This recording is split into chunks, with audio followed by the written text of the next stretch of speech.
Haïti en proie à de nouvelles violences avec une insurrection armée contre le président Jean-Bertrand Aristide. Les rebelles qui contrôlent la ville de Gonaïves menacent de marcher sur Port-au-Prince.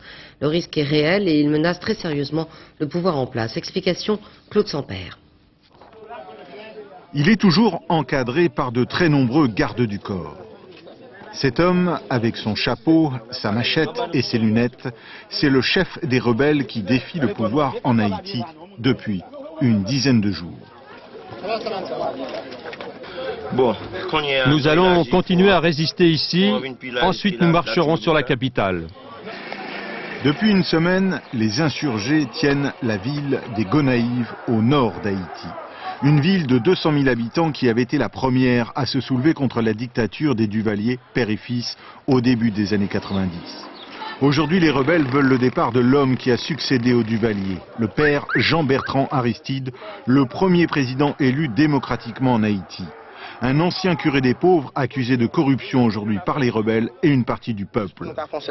Devant la caméra, les insurgés affichent leur détermination. Les combats ont déjà fait près d'une cinquantaine de victimes. La morgue de l'hôpital des Gonaïves est pleine. Dans la capitale, Port-au-Prince, plus au sud, le président Jean-Bertrand Aristide semble de plus en plus seul et un peu dépassé par les événements. Je n'ai pas d'ennemis en Haïti.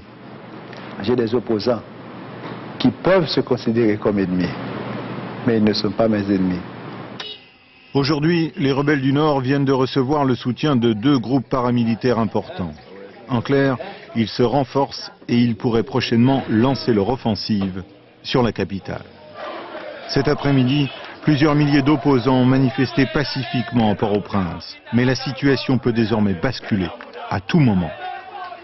En Espagne, à Madrid, 105